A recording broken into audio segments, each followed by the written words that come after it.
Assalamu alaikum and a very good day to all. Welcome to the new chapter, and today we will talk about effective business writing. Let's talk about the learning objective of this chapter.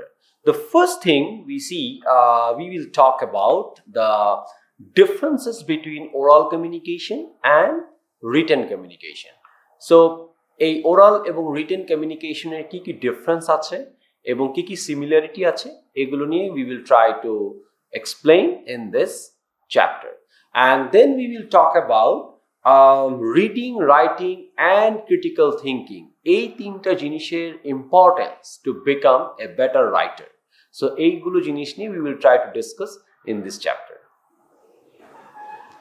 So in this section, we will talk about the differences between oral communication and written communication. As you can see on the screen, যে এখানে একটা সাইডে elements গুলো দেয়া আছে, যে elements গুলো নিয়ে আমরা কিন্তু আসলে এর আগেও কোনো একটা চ্যাপ্টারে একদম ব্রিফলি ডিসকাস করেছিলাম যে 8টা থেকে 9টা এলিমেন্টস আছে, যে 8টা থেকে 9টা elements is very important to establish a communication, any type of communication. তার মধ্যে কি ছিল? একটা ছিল source, you need a source because without source you cannot communicate with anyone, and then you need a receiver because you are sending the message to someone, so ওই এন্ডে তো একজন রিসিভার থাকার দরকার আছে, and definitely সেই receiver থেকে একটা ফিডব্যাক আসবে, so feedback is another elements of a communication. You need a message of course, কারণ কি কমিউনিকেট করবেন, এবং সেই মেসেজটা যে রিসিভারকে পাঠাচ্ছেন সেই রিসিভারের একটা চ্যানেল দরকার আছে, কোন চ্যানেলে আপনি মেসেজটা কনভে করতে চাচ্ছেন। এনভায়রনমেন্ট একটা ইস্যু আছে, বিকজ আপনি কোন এনভায়রনমেন্টে এই কমিউনিকেশনটা করছেন।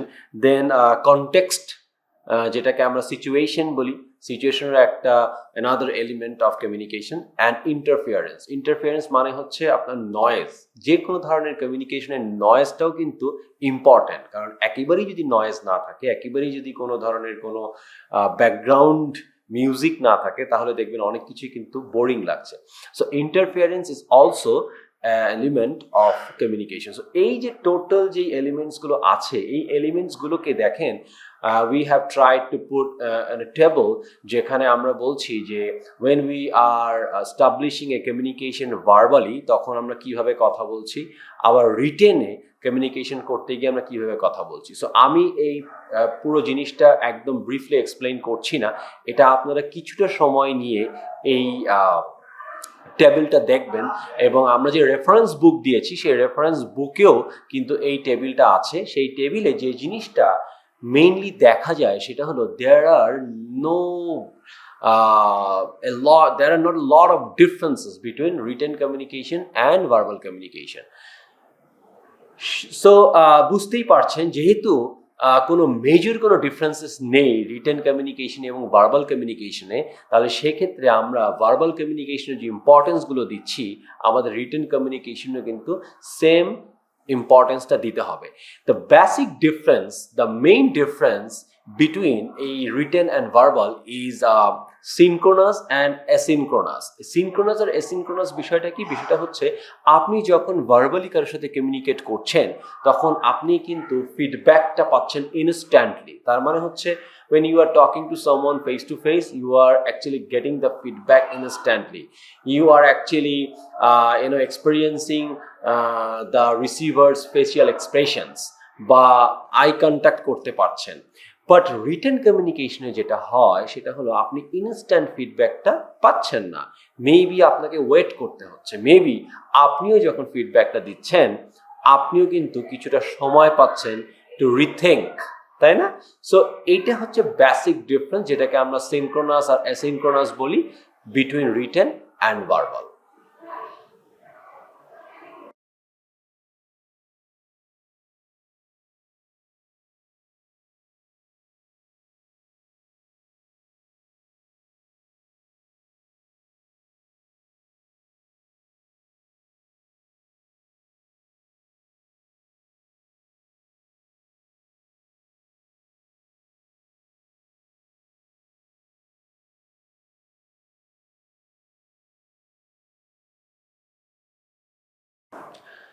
Okay, in this section we will talk about how to become a good writer.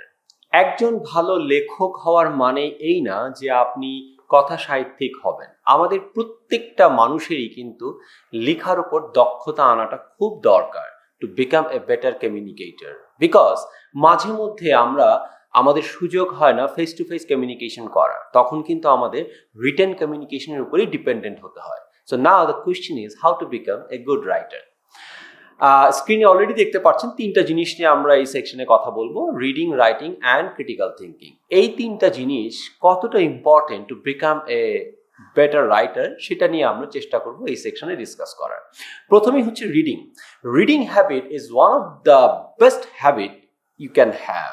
দেখবেন যারা বই পড়তে ভালোবাসে, যারা বই পড়ে, তারা কিন্তু কখনোই লোনলি ফিল করে না, বা তাদের সবচেয়ে প্রিয় বন্ধু হয় বই। এবং যারা প্রচুর পরিমাণের বই পড়ে তারা কিন্তু লিখেও ভালো। তার মানে হচ্ছে আপনি ভালো লিখতে পারার আগে আপনার অবশ্যই বই পড়তে পারতে হবে। সো রিডিং হ্যাবিট হচ্ছে এমন একটা হ্যাবিট যেই হ্যাবিটটা আসলে আমাদের প্রত্যেকেরই দরকার থাকার।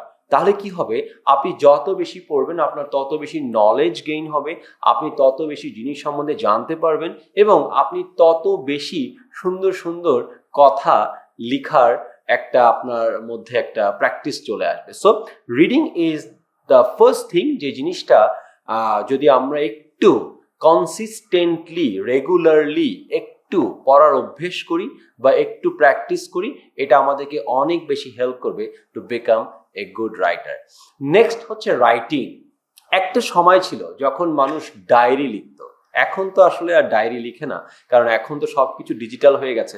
হয়তোবা এখনো যারা ডায়েরি লিখে তারা হয়তোবা কাগজে কলমে লিখে না, তারা হয়তোবা কোনো একটা ডিজিটাল ডিভাইসে লিখে। But two become a better writer, এই একটা অভ্যেস, এটাও কিন্তু প্রত্যেকটা মানুষের কিছুটা হলো অ্যাডপ্ট করা দরকার। হ্যাঁ, সো আমরা যদি এখনো রেগুলারলি প্রতিদিন রাতে ঘুমানোর আগে বা সকালে ঘুম থেকে উঠে টু ডু লিস্টটাও লিখি, তাহলে দেখবেন যে আপনার মধ্যে এই রাইটিং একটা হ্যাবিট হয়ে যাচ্ছে, এবং আপনি একটা সময় আরো অনেক বেশি দেখবেন যে লিখতে পারছেন, ভালো ভালো লিখতে পারছেন। ঠিক আছে, so this is the second thing, যে জিনিসটা কিন্তু will help everyone two become a better writer someday.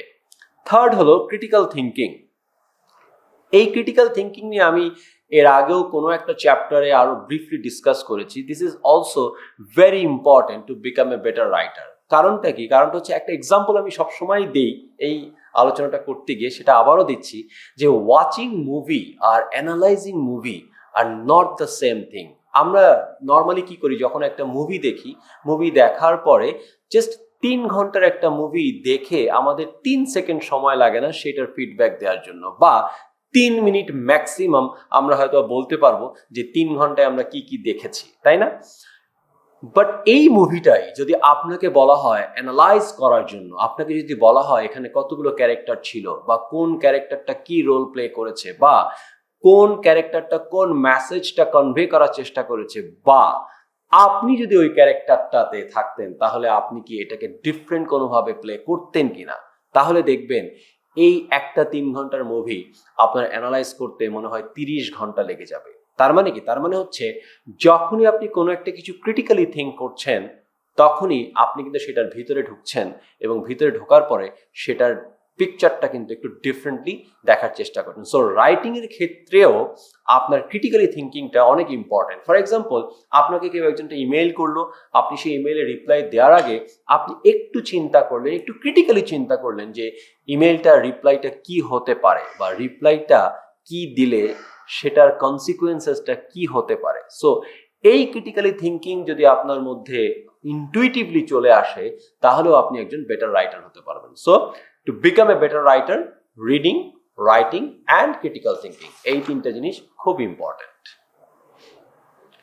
Okay, in this section we will try to discuss about few qualities of business writing. তার মানে হচ্ছে কিছু কিছু কোয়ালিটি আছে, যে কোয়ালিটিগুলো যদি আমাদের মধ্যে থাকে তাহলে আসলে বিজনেস রাইটিং এর ক্ষেত্রে আমাদেরকে অনেক বেশি হেল্প করবে। ফার্স্ট হচ্ছে ফলো দ্য রুলস। তার মানে প্রত্যেকটা বিজনেসের একটা নিজস্ব রুলস আছে, প্রত্যেকটা বিজনেসে একটা নিজস্ব এথিক্স আছে, প্রত্যেকটা বিজনেসেরই একটা নিজস্ব কোড অফ কন্ডাক্ট আছে। তো এই জিনিসগুলো আমাদের অবশ্যই জানতে হবে এবং সেই জিনিসগুলো জেনে ওইটার উপর বেসড করে আমাদের কিন্তু বিজনেস রাইটিংটা করা দরকার। So the first quality we should have is follow the rules of any kind of businesses. Second হচ্ছে ইজি টু রিড। তার মানে হচ্ছে আপনি যেই মেসেজটা পাঠাচ্ছেন বা যে ইমেইলটা পাঠাচ্ছেন সেটা কিন্তু অবশ্যই ইজি টু রিড হতে হবে। যাকে পাঠাচ্ছেন সে ঠিক মতো পড়তে পারছে কিনা। আমরা অনেক সময় যেটা করি সেটা হলো যে জিনিসটাকে আরো বেশি অ্যাট্রাকটিভ করার জন্য বিউটিফিকেশন করি, তাই না? ফন্টটাকে একটু বড় করি, ফন্টটাকে একটু ছোট করি, ফন্টটাকে একটু ইটালিক করি, ফন্টটাকে একটু কালারফুল করি, মনে করি যে হয়তো বা বিউটিফিকেশন করলে এটা অনেক বেশি অ্যাট্রাক্ট করবে, but sometimes it doesn't work in that way. So এই জিনিসটা আমাদেরকে কিন্তু মাথায় রাখতে হবে রিটেন কমিউনিকেশনের ক্ষেত্রে, বিজনেস রাইটিং এর ক্ষেত্রে, যে আমরা যাকে পাঠাচ্ছি তার জন্য যেন এটা খুব সহজ হয় পড়তে। And also the same time যে কথাটা একটু আগে বললাম যে বিউটিফিকেশন করা যাবে না, আবার পরবর্তীতেই বলছি যে এটা কিন্তু আবার রিডার্সকে অ্যাট্রাক্টও করতে হবে। সো রিডার্সকে অ্যাট্রাক্ট করার মানে এই না যে আপনাকে বিউটিফিকেশন করে অ্যাট্রাক্ট করতে হবে। মেবি কোনো একটা মেসেজ দিয়ে আপনি অ্যাট্রাক্ট করতে পারেন। ফর এক্সাম্পল, ধরেন আপনি কোনো একটা ইভেন্টে কাউকে ইনভাইট করছেন for a discussion or for a brainstorming session. So how about you start the message like this, যে free pizza? তার মানে কি? তার মানে হলো যে you are inviting your participants maybe at the lunch time and you are starting the message with this, যে well, free pizza. So কি হবে, ও দেখছে আচ্ছা ঠিক আছে দুপুর 1টার সময় মিটিংয়ে ডাকছে এবং মিটিংয়ের শুরুতেই বলছে যে এখানে পিজা পাওয়া যাবে। সো অলরেডি কিন্তু রিডার অ্যাট্রাক্টেড হয়ে গেল এবং এরপরে কিন্তু রিডার বাকি ইমেইলের বডিটা বা মেসেজটা দেখা শুরু করলো। সো এই রুলসগুলো যদি আমরা একটু ফলো করি ইন এনি বিজনেস রাইটিং, আমার মনে হয় এটা আমাদেরকে অনেক বেশি হেল্প করবে to become a better writer. So another quality we should have is the meet the reader's expectation. তার মানে হচ্ছে আপনার রিডার্স এর ডেফিনেটলি কোনো না কোনো এক্সপেকটেশন আছে। সো সেই এক্সপেকটেশনটা যদি আমাদের আগে থেকে জানা থাকে, if you remember we have talked about understanding your audience, তাই না? একটা চ্যাপ্টারে আমরা পড়েছিলাম। সো আমরা যদি অডিয়েন্সের বা রিডারের যদি এক্সপেকটেশনটা আগে থেকে জানতে পারি এবং সেই এক্সপেকটেশনটা যদি আমরা কোনো না কোনোভাবে মিট করতে পারি আমাদের রাইটিং এর মাধ্যমে, তাহলে এটা কিন্তু অনেক বেশি রিডারকে আপনার হচ্ছে হেল্প করবে to memorize or to take the action. And also the message has to be clear and concise. Clear মানে হচ্ছে আপনার ক্লিয়ার মেসেজ। মানে আমাদের একটা অভ্যেস আছে যে আমরা মনে করি যে আসলে যত বেশি লিখবো তত বেশি মার্কস পাওয়া যাবে, কিন্তু sometime it doesn't work like that, তাই না? আপনি আসলে যেই জিনিসটা বলতে চাচ্ছেন সেটা যদি আপনি ক্লিয়ারলি বোঝাতে পারেন এবং কনসাইসলি বোঝাতে পারেন, তাহলে কিন্তু যেটা হয় যে রিডাররাও মনে করে যে আচ্ছা ঠিক আছে এটা পড়তে আমার বেশি সময় লাগবে না, সো হাউ অ্যাবাউট এটা আমি একটু পড়ে দেখি। সো ক্লিয়ার এবং কনসাইসও কিন্তু একটা অনেক বড় কোয়ালিটি যেটা আসলে অ্যাজ এ রাইটার আমাদের থাকা দরকার। Efficient and effective, the last one. This two words are very confusing. অনেক সময় আমিও কনফিউজ হয়ে যাই যে এফিশিয়েন্ট মানে কি আর এফেক্টিভ মানে কি। আসলে এই দুটার মানে কিছুটা একই রকম। এটা মানেটা হচ্ছে এরকম যে able to do something in a better way, maybe আরো কম সময়ের মধ্যে। সো এই জিনিসটাও কিন্তু আমাদেরকে মাথায় রাখতে হবে যখন আমরা কিছু একটা লিখছি, কারণ আমরা যখন লিখছি তখন আমাদেরকে মাথায় রাখতে হবে যে পড়ছে তার কতটুকু সময় আছে এই মেসেজটা পড়ার, বা সে কতটুকু সময় দিতে পারে এই মেসেজটা জন্য। সো ওই অল্প সময়ের মধ্যে বা ওই সময়ের মধ্যেই আমার কিন্তু মেসেজটা একদম ক্লিয়ারলি কনসাইসলি কনভে করতে হবে টু দ্য রিডার। সো এই কোয়ালিটিসগুলো যদি আমরা কিছুটা আয়ত্ত করতে পারি এবং প্র্যাকটিস করতে পারি, অ্যাপ্লিকেশন করতে পারি, আমার মনে হয় যে নেক্সট টাইম যখন আপনি কোনো কিছু একটা লিখবেন in your business or in your organization, আপনাকে অনেক বেশি হেল্প করবে to become a better writer.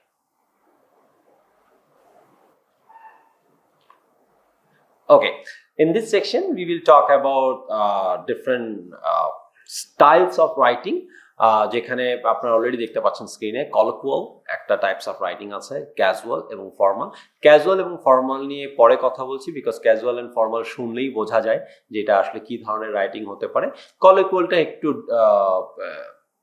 একটু ডিফারেন্ট টাইপ অফ থিং, যেটাকে আমরা বলছি ইনফর্মাল কনভারসেশনাল টাইপ রাইটিং। তার মানে হচ্ছে let's say when we chat through WhatsApp or social sites, তখন আমরা কি করি, একজন আরেকজনের সাথে কিন্তু it's a kind of A conversational, তাই না, যে ইটস লাইক কন্টিনিউয়াসলি আমরা একজন আরেকজনের সাথে টাইপিং করছি, টেক্সটিং করছি।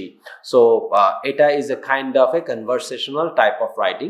সো এইটা এক ধরনের স্টাইলস অফ রাইটিং। সো এটা নিয়ে কেন কথা বলছি, কারণ যদি স্টাইলস অফ রাইটিংটা জানা থাকে তাহলে পরবর্তীতে কোন স্টাইলস অফ রাইটিংয়ে আমরা কোন ধরনের জিনিসগুলো অ্যাপ্লাই করতে পারি সেটা নিয়ে আলোচনা করে সুবিধা হবে।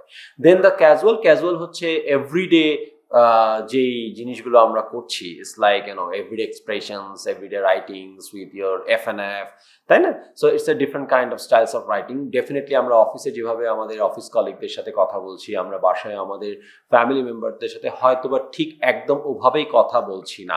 So that is like casual. And formal is definitely when we are in business, আমরা ডেফিনেটলি সেই জায়গাটাতে অনেক এটিকেট মেনটেন করার চেষ্টা করছি, অনেক রুলস ফলো করার চেষ্টা করছি। সো এই জিনিসগুলো একটু মাথায় রাখতে হবে যে দেয়ার আর ডিফারেন্ট স্টাইলস অফ রাইটিং আছে। সো প্রত্যেকটা ডিফারেন্ট স্টাইলস অফ রাইটিংয়ে আমাদের ডিফারেন্ট টাইপস অফ অ্যাপ্লিকেশনস কিন্তু অ্যাপ্লাই করতে হবে, ঠিক আছে? Well, that's all for this chapter.